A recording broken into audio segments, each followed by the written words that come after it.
very, very different company, right? I mean, you're talking about the viability of selling advertising. You're talking about selling, two large language learning models, and selling their basically AI companies being a big customer. That was unheard of 10 years ago.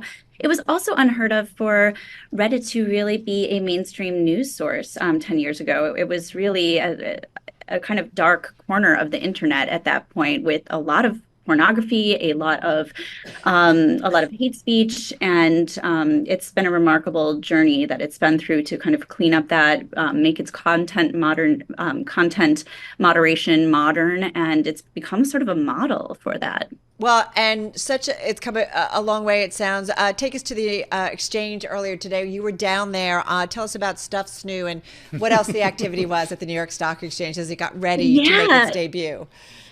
I walked into the lobby of the stock exchange, and there's just a stuffed snoo, which is a little round alien that is the company's avatar or mascot. And I saw a security guard sort of coo at it, which was very cute. But then ringing the bell on the floor at 9:30 a.m. was not CEO Steve Huffman. It was a human, I assume, in a like large stuffed snoo suit, which I think, was sort of meant to stand for every man, Not a dark not the place Amos anymore, huh?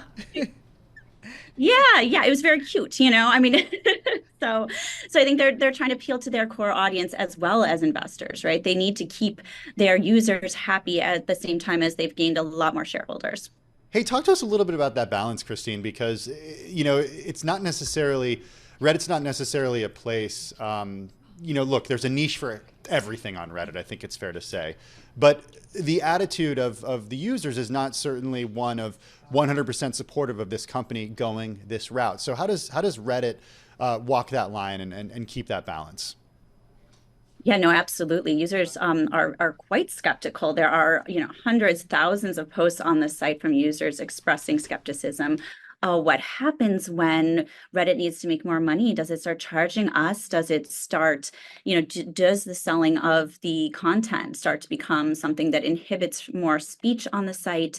There's a lot of skepticism, and it is very important for Steve Huffman and the other executives at Reddit to listen to those sentiments and keep users happy. He did say in an almost AMA earlier this week that he does listen to users, and that site revolts such as the one that happened last summer are very valuable to him, and are a learning opportunity because the users are the bread and butter. They need to keep growing those users to keep growing those advertising money. Advertising is still their primary, and they said in the S1 they're really only way of making money right now.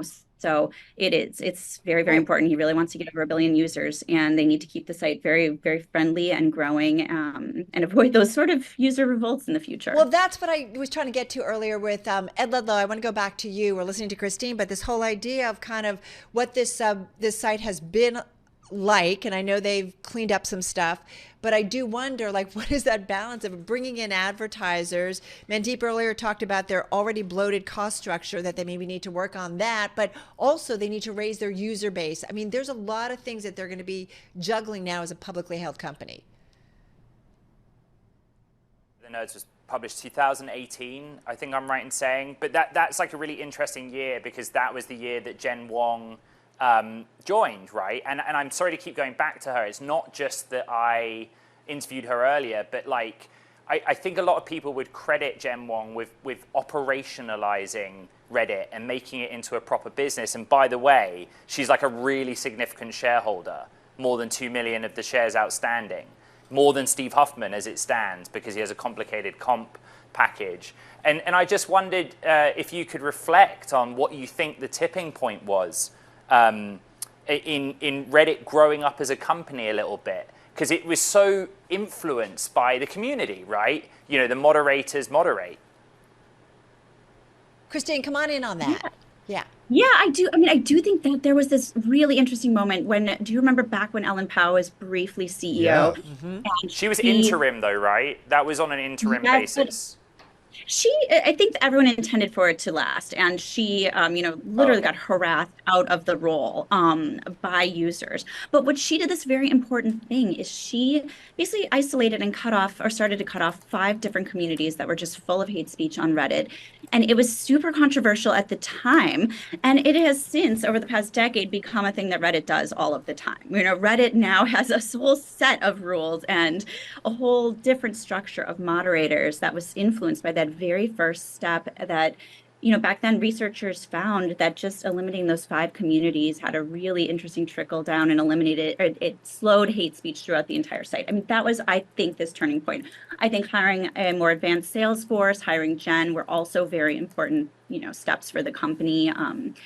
But it's still, it's still a work in progress. And any site that relies on a community of unpaid moderators, like Reddit does, it's going to always be a battle, right?